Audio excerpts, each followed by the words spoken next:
Hello everyone, I'm Eylon Levy. Today is June 4th, 2024, day 242 of the October 7th war. This is the daily briefing of the Israeli Citizen Spokesperson's Office. We're live on all social media platforms. I invite you to start sending questions and we'll answer them at the end. Yesterday, the Israel Defense Forces announced it had confirmed the deaths of 4 Israeli hostages in the Hamas Terror Dungeons. The 4 hostages are Chaim Perry, 80 years old, Amiram Cooper, 84, Yoram Metzger, 80, and Nadav Popplewell, 51. Hamas seized all 4 from their homes on October 7th and abducted them into Gaza. The IDF said, based on new intelligence, that the 4 were killed together in the Khan Yunis area several months ago. What kind of monsters, what kind of barbaric savages look at men who are old enough to be their grandparents and take them hostage? The level of dehumanization on display by Hamas and its supporters on October 7th and every day since is unfathomable. Chaim Perry was a peace activist. He believed in coexistence. He volunteered to drive sick children from Gaza who came to Israel to receive medical treatment. None of that saved him. Peace activism didn't save Vivian Silva when she was burned alive in her home in Kibbutz Be'eri. It didn't save Eylon Levy, who is still a hostage in Gaza. None of this was relevant to Hamas terrorists, who see every single Israeli and every Jew as a legitimate target. All 4 of the Israeli hostages whom the IDF confirmed were killed in the Hamas Terror Dungeons, Perry, Cooper, Metzger, and Popplewell, were seen alive in Hamas propaganda videos. Hamas paraded Popplewell in a propaganda video released just last month. His captors wanted to trick the Israeli public into thinking that he was alive. But we now know that Popplewell was already dead when Hamas published that proof of life. Hamas is waging psychological warfare against the hostages' families, torturing them with false hope. We want our hostages home now. Hamas's backers, Qatar, Turkey, and Iran, must be pressured so they demand Hamas accept the Israeli proposal that's on the table. Iran continues to literally light Israel on fire and watch it burn. Every day, Iran's proxy army in Lebanon, Hezbollah, fires rockets, shoots anti-tank missiles, and sends suicide drones towards Israeli homes. When you see news about rocket attacks, you may see that a rocket landed in an open area.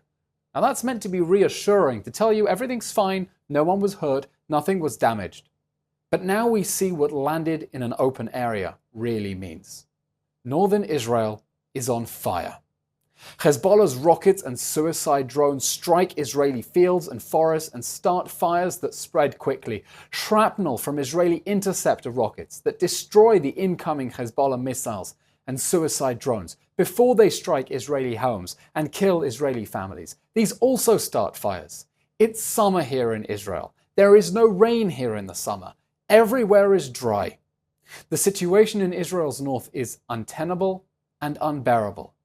Israel is fighting fires while literally under fire. Israelis have been displaced, 60,000 of them forced to flee their homes in the north since October 8th. Every day, rockets, missiles, suicide drones from Hezbollah, Iran's proxy army in Lebanon. And everyone around the world should ask themselves, why? Why did Hezbollah choose to join the war that the Hamas rapist regime started on October 7th?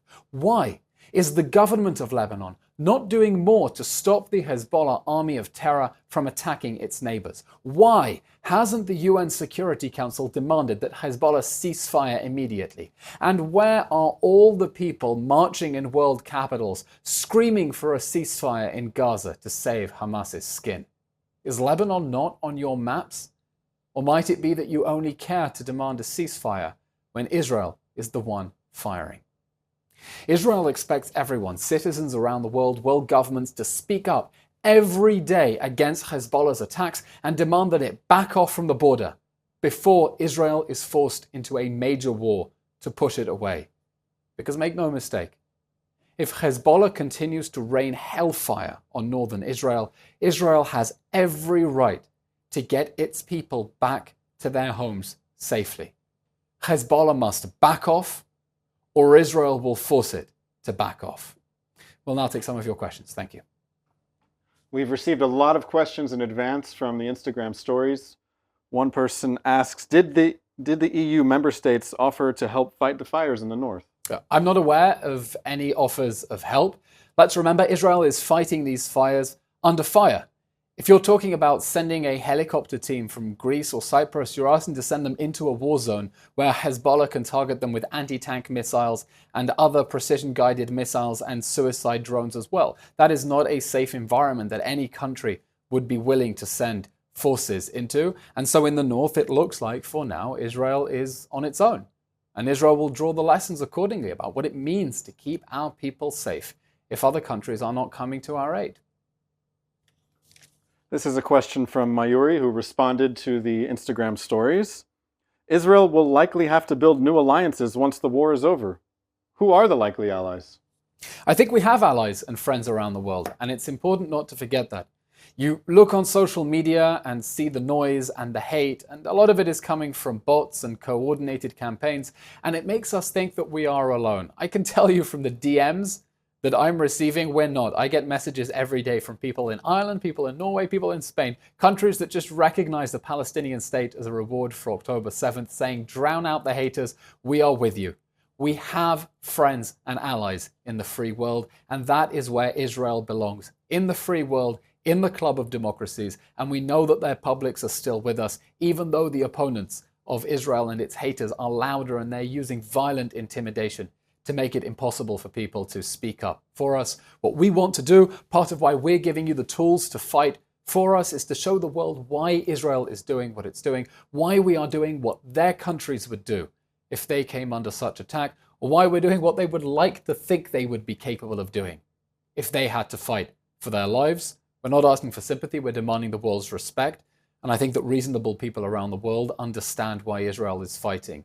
To bring the hostages home, to make sure Hamas can never again abduct Israelis from their beds, and they'll respect us more for it, and it'll strengthen our place in the free world. A common question on Instagram stories is there a statement from Greta Thunberg yet? Yeah, where is Greta? We really need her now for everyone saying that Palestine is an environmental justice cause. No, the ecological movement didn't care when Hamas set southern Israel on fire, when Hezbollah sets northern Israel on fire. You can see the imagery from outer space, the massive destruction that is being caused. Need not talk about the carbon emissions, of course. And that shows you the way that Israel is being used, and the other issues like climate are being used to bash Israel rather than out of serious concern for the environment. And of course, anyone who's truly concerned for the environment should be speaking up now about Hezbollah setting thousands upon thousands of acres on fire and sending all those carbon emissions into space. A question coming through right now on the YouTube Live. Why does the UN let Hezbollah shoot the missiles even with the UN troops there on the ground carrying out a mission? That's an excellent question, and a reminder that you can send questions on YouTube, not just on Instagram as well. There is a peacekeeping force in southern Lebanon. It's called UNIFIL. It was created after the 2006 war, and its job is to monitor Hezbollah and make sure that it doesn't move south of the Litani. Well, guess where Hezbollah is? It's south of the Litani River, right along the Israeli border. And Hezbollah shows absolute contempt for UNIFIL, treating its observers as human shields and treating the resolution as a dish rag. It's been firing rockets from literally meters away from UNIFIL positions. At the end of the day, this is a question for the Security Council. Security Council is a country on which you have China, Russia, not friends of Israel, and countries like France as well, which are also very closely associated with Lebanon as well, and should be using more pressure on Lebanon and Hezbollah to stop shooting rockets at Israel. But you know, this is a reminder that when people talk about security guarantees for Israel, this is what it looks like. It's not an army that goes in and fights Hezbollah for Israel. It's observers whose jobs are, in the best case scenario, to write reports, but don't actually do anything to keep Israelis safe, because the terrorists are simply able to use them as human shields, hide behind them, and they're not able to fulfill their mandate. This is another question from the YouTube Live from Nikki, who asks, why is more pressure not being put on Egypt to cooperate with Israel? We need more pressure on Egypt. It was really dismaying after months of the world falsely accusing Israel of not letting aid into Gaza. Even as the number of trucks went up and up and up, and you can see the numbers, we're reaching record numbers of food trucks going into Gaza. Israel flooding Gaza with aid. UN telling a made-up story about Israel not letting aid into Gaza. But then here's what Egypt did. It shut the Rafah crossing between Gaza and Egypt, and it stopped letting trucks at the El Arish port in Egypt reaching Kerem Shalom. It not only refused to let its own crossing be used for aid, it refused to let aid reach the Israeli crossing. And we didn't have any sort of international outcry. World leaders speaking to Egypt dressed it up in the most polite diplomatic language you can expect. And that's because, unfortunately, Israel is an easy country to push around. And Egypt is a much bigger country that they treat with more respect. And we need our supporters around the world to speak up and say, no, you don't get to push Israel around. If you tell lies about Israel, we will shame you, we will call you out, we will put you in your place. And when other countries are guilty of the things that you are accusing Israel of, we demand that you criticize them accordingly. Because otherwise you're being absolute hypocrites if you're accusing Israel of restricting aid into Gaza when it's false, and then when Egypt does restrict aid into Gaza, you have nothing to say. Be loyal to your own principles, stop scapegoating and bullying Israel. Our last question today comes to us on all the platforms all the time. How can people work with you or for you or volunteer with the Israel Citizen Spokesperson's Office? It's a really heartwarming question, and I'm really glad that we're getting so many questions about how to help. The first thing is follow the Israeli Citizen Spokesperson's Office on all social media platforms. Instagram, Twitter, TikTok, Facebook, LinkedIn, YouTube, you name it. Follow it, share the links with all your friends, not only on social media, on your WhatsApp and Telegram channels with all of your friends. Tell them this is the place to go in the afternoon in Israel, 8 a.m. Eastern Time, for the information and the talking points and the messages that you need to continue the fight. Anyone who wants to help us in a more serious way, we are raising donations. Our entire operation, a civilian operation, relies on private donations. You can go to the JGive website, please donate generously, and some of that will be matched by the Israeli Diaspora Ministry, but we're still fundraising.